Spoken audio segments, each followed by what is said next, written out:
Thank you for staying with us. The planned removal of fuel subsidy in 2022, which could lead to increase in the price of petrol or to 340 naira per litre, and the distribution of 5,000 naira to 40,000 poor Nigerians are already attracting opposition from organized labor. The Nigerian Labour Congress (NLC) and the Trade Union Congress (TUC) have rejected the proposal. The NLC President Ayuba Waba said there are no ongoing talks between Labour and the federal government regarding the issue, as negotiation was adjourned indefinitely many months ago. Meanwhile, the Senate has also raised concern that there was no provision for such grants in the 2022 budget presented by President Muhammadu Buhari. Sam, this is getting interesting. Yesterday we discussed this, and we look at the proposed 340-something naira per litre, 340 naira per litre. That's not the big deal there. The big deal now is that the federal government said they are going to pay 5,000 naira to 40,000, up to 40 million poor Nigerians. Yeah. Well, if you have anyone has kept, very close touch, with the media, would understand that many Nigerians think that the offer of 5,000 naira to vulnerable Nigerians of about 40 million, is a big joke. A big joke in the sense that it's only going to create ground for even bigger corruption. I mean, we have had a trend of handouts being abused. Lack of transparency, lack of reliable database upon which you could give out those handouts. So there are very serious concerns that the proposal to give out 5,000 naira every month to 40 million Nigerians is one that is not very well thought out. And I share that view very strongly, because you can't just live in an environment where advocism becomes a state policy. You wait for things to happen, and then rather than being proactive, you just feel that you can throw money at it. We've seen what has happened in the past, and nobody is really very impressed. There ought to be a sustainable option to managing this issue. But Ayo, you and I know that there's a history behind this. The question to ask is, how did we get here? Over the years, we have allowed our petroleum industry to go into ruins, corruption, mismanagement, and all that. There's no way we could have sustained the subsidy regime.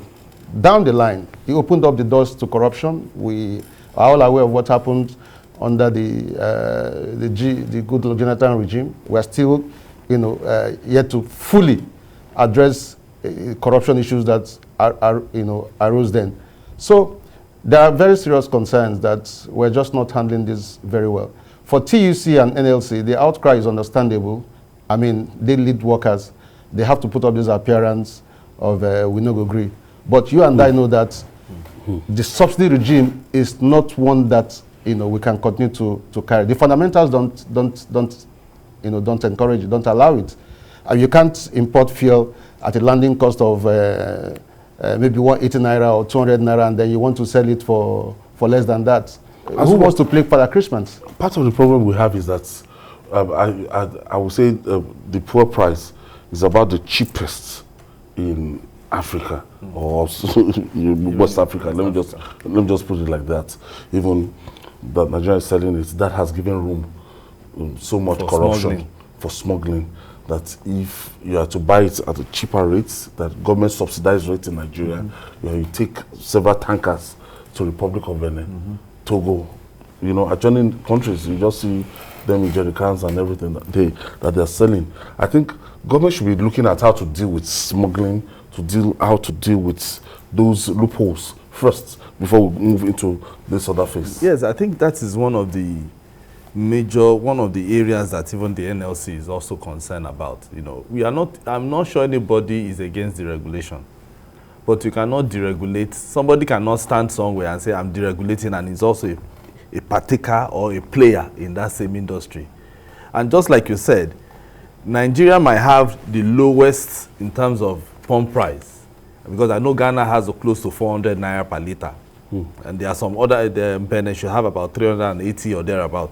But you cannot even compare, because if you look at even their minimum wage, if you want to start comparing, their own minimum wage and our own is like night and day. So you can't even compare Ghana, whose minimum wage is higher, and our own that is lower. Even the 30,000 that even the NLC has been pursuing, they've not been able to pay. They've not been able to pay. Some governors are still complaining that they can't pay. Even the 18,000 is still a big problem, So if you look at it, yes, the government, for them to even say they want to even increase to 340 naira per liter, they must put some things in place. And the major one they have to put in place is for us to make sure that our refineries are working. But, Ayo, if you go, we have 4 refineries, apart from maybe the Niger Delta petroleum resources subsidy. There's one subsidiary that they have, which makes it number 5, because that one just produces, I think, 1,000 barrels per day. Every other one that we know that is called refinery has not produced anything for the past how many years? Since 2016, the Port Harcourt refinery has not produced anything. The LMA, nothing. The Kaduna, nothing. The Warri, nothing. So if we want to, deal with this matter and make sure that, okay, fine, we want to deregulate, and we want to make sure that all the small 1 naira, $2 and all that they are always embedding into, bringing this fuel into Nigeria is removed. Then we'll begin to talk about, okay, is it truly, because even people are also arguing, how much or how many liters do we even consume in a day? Let's even start with that one. Because some people are saying it's 55 million. Some people will say it's 58 million. So we need to also look at how many million liters do we even consume in a day? Because if we know, then from there we now know, okay, maybe it's just one refinery that will even be giving us that particular number of petrol in a day. So there's so much corruption that is around this thing. And then the government, they need to come out clean, because Nigerians are not happy with their decision. Now, part of what will happen is that already we have a kind of hyperinflation, as in when you see the trend, buying goods and services across the country, you have a problem. Now, when you start buying a liter of fuel, 340 naira, the multiplier effects that we have on everything. And the way we are now, it can get worse. Yeah, I already alluded to the fact that we live in very interesting times. Terrible. But how do we deal with it? Beyond the sentiments, Ayo, we've got to look at the fundamentals. What are the fundamentals? You're not producing enough. The one you import, you want to subsidize it at whose expense? So for me, those are the key issues. We need to go beyond the sentiments. And we also need to place this in proper context. We should not forget that just sometime in August, the president signed into law the Petroleum Industry Act. Yes. And of course, there are elements of that act that need to be dealt with. And one of these is that NNPC has to be run profitably, has to be run as a commercial institution. Now, if that is the case, why would NNPC, as a player, if it continues to be a player in bringing fuel, why would they bring in fuel and then sell it at a loss? So beyond sentiments, the government has to confront this economic issue, all right?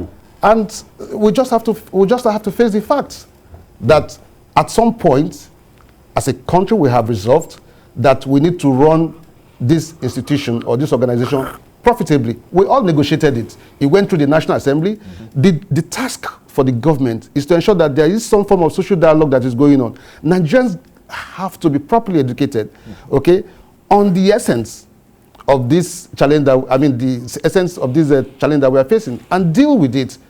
Otherwise, we'll just continue to pretend, and government will continue to play Father Christmas, and the economy continues to go into ruins.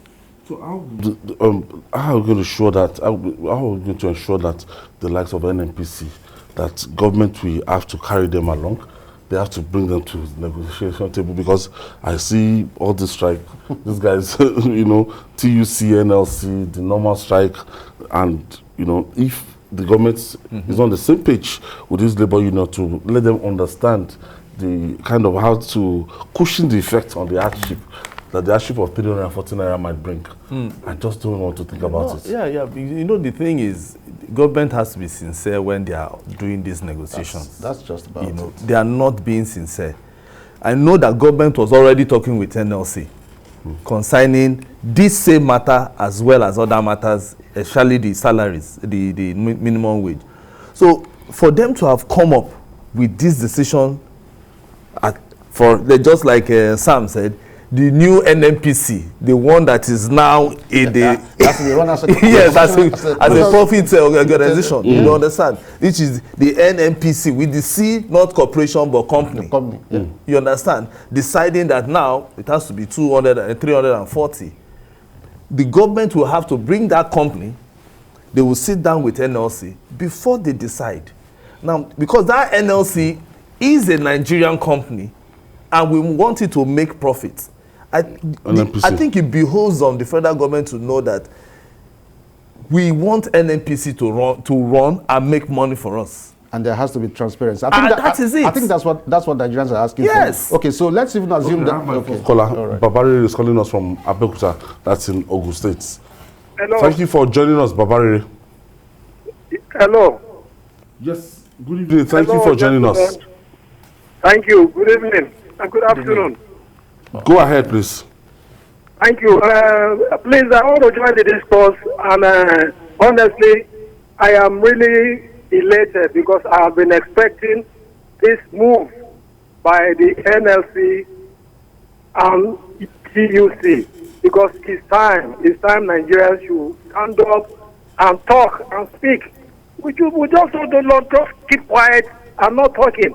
Look at it, the price of gas on the hike, electricity on the high side, petrol again on the high side. What is it? I have been saying that this is a modern pharaoh that we have in Nigeria. So Nigerians should now, I'm not saying there should be violence, but let the government know that the people are too much pushed to the wall. Thank you. Thank you, Babari from Abeokuta.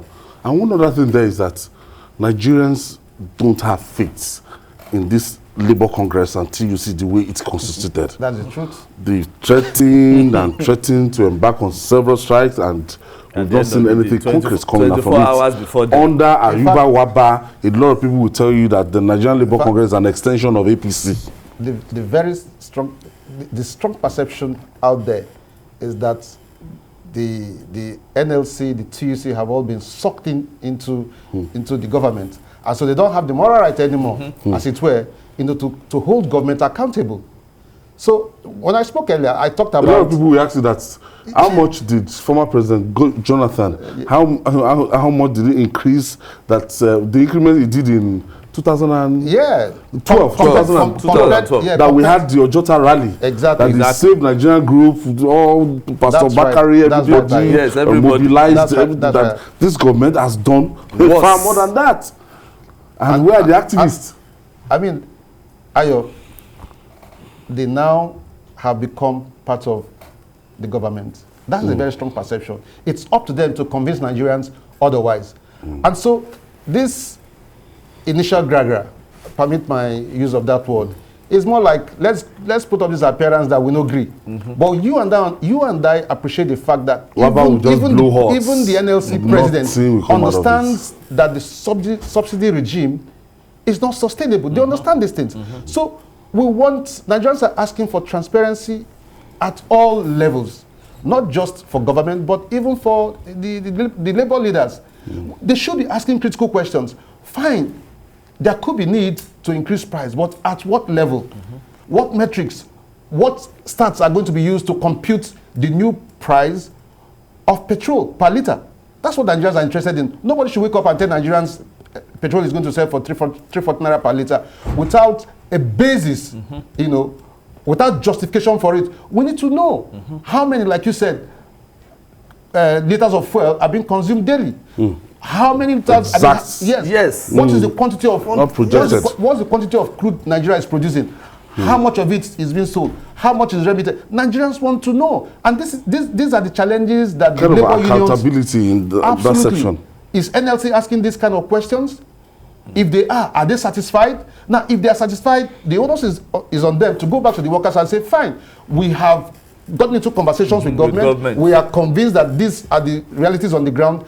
This is what we need to do. We cannot pretend. This economy cannot be run as a charity. It's not done anywhere. As you got the decision to even say, 5,000 naira for 40 million Nigerians, for Nigerians. So how the yardstick of selecting 40 million poor Nigerians. That's the question on the lips of a lot of people. That thing is just like a gamble or whatever. Well, don't forget the thing is.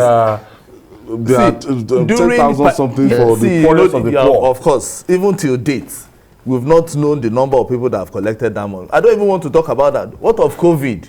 When some people were at home and they were saying that they want to distribute food items to not that they wanted to. They told us that they actually did it distribute, and then they told us how much that was spent for it. So this one is just another way of saying, oh, we are going to give you 5,000. Ayo, I bought fuel 5,000 naira on Monday. And my tank was not filled up. No, it was not filled up. So now 25 liters. Yes, you understand. So now, so if they need to also tell us, just like Sam is saying, the transparency. Who are the number of people? Who are the people that will benefit from this 5,000 naira?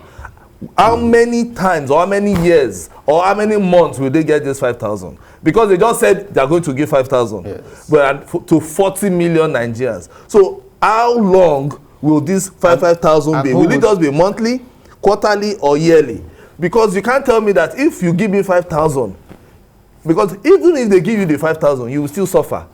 No, let's just even look at the purchasing power of 5,000 naira in the market. In the market today, you cannot even buy anything with 5,000, because you can go to a canteen today, 2,000 naira. If you want to eat belle full, as they will say, you will eat 3,000 naira sitting down, and then you stand up, you go home. That is, you are left with 2,000 naira.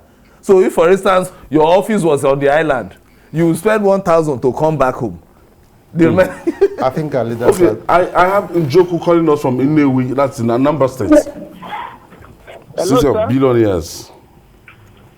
Hello, good evening. Good evening, Njoku. Okay, my name is Njoku Kennedy. I'm calling from Enugu. Enugu, sorry. Not Inewi. Not Inewi. Yeah, from Enugu. Please, I want to thank you guys first and foremost because of the good work you're doing. But I'm surprised that today that such an important issue is being discussed, that the Babalola himself and Babajide is not on seat. They discussed today. it yesterday. Jide cannot be here every time. We discussed it yesterday. Yes. We started the discussion yesterday. Okay, thank you. Please, what I want to talk about on this increase fuel pump price which the government is proposing. I think that for it to be seen, to be well done, that they should first of all make sure that the 4 refineries are operating. If these refineries are operating at maximum capacity, I don't think we will have the need for us to import fuel from outside, because that is where the problem lies. Okay. How can a government that came to power with promises of turning around the moribund refineries, now, since that 2015, they have not even revived even one single refinery? I wish for this country. I wish for Nigeria. Thank you for your contribution. He's talking about turnaround. But don't forget the money for $1.5 billion, to turn around. We've not heard anything about it. Up to a year now. Yes, closer to some months, because I know it's this year that they signed that deal. They are working there, but we don't know when it will come on stream. There's a huge information gap. The government is not doing enough to communicate. Exactly. Nigerians were told that the government was insistent on fixing the refineries. Budget was made, commitments, were also made. But how much of what is going on is being communicated to Nigerians? It's important. Yes. If Nigerians are aware, okay, they won't be asking too many questions. And I don't want us at all times to think that Nigerians are not patriotic. Okay? The reason we make noise all the time is because our government doesn't seem to show enough transparency in the conduct of governance. That's the matter. So yes, there's information that government is fixing the refineries. How long will it take? How much job has been done, or how much of the reconstruction, has taken place? That is not in the public space. Let me take you back to this issue of 5,000 naira for 40 million Nigerians. And when you want to look at it, you, Sammy, right. What can 5,000 naira do in your daily as a family man? I don't know. Can't buy gas, can't. You and gas is 8,700. More than that. It's almost 10,000 naira now. You and I know. You and I know that the naira has lost so much value. That is a fact. There isn't much that 5,000 naira can fetch anyone, especially if you have a family of 2 or 3. Okay, in a month that probably will be 5 times 30. How much you need to pay rent, you need to buy, food items at home, you need to pay school fees. No, it's not possible. Do you understand? So that is tokenism. It doesn't serve any purpose. It can't take people out of poverty. Nigerians are asking for economic policies that are more sustainable, that citizens can connect with. 5,000 naira is tokenism. It can't serve any purpose. And that's why some of us were really very bitter yesterday when one of the governors in the Southeast was talking about how much the state government gives to women after childbirth, 500 naira. And the man was probably beating his chest and saying that was a commendable act on the part of government. So 5,000 naira is not the issue. The issue here is that we need to build systems that can guarantee Nigerians better life, not the tokenism that seems to have become government policy. So, Asuko, what can we do to cushion the effect of the 340 naira proposed price for a liter of petroleum? I think first, government need to bring out new policies that will look at helping the small-scale businesses to survive, because that is where those are the people that will bear this, increase. Because they are the ones that will help. Imagine if, for instance, they remove the subsidy, about 250 billion, subsidy, and then they push it into young entrepreneurs, those who are into bakery, recycling, of nylon or whatever, plastic recycling. So many small-scale businesses that I can't even imagine. Then you push that, because each small-scale business will at least employ up to 10 people.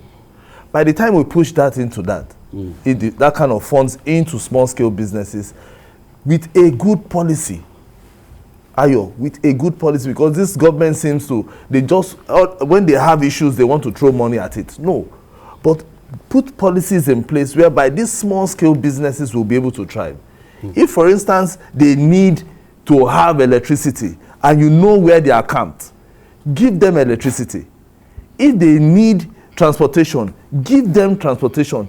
Cushion the effects for them so that even those who will be working for them will be able to have confidence in going to work. A good policy is very, very important by the time they increase this fuel pump price. All right. We'll take this breather. When we come back, we'll talk more. So, journalist Hangout, please stay with us.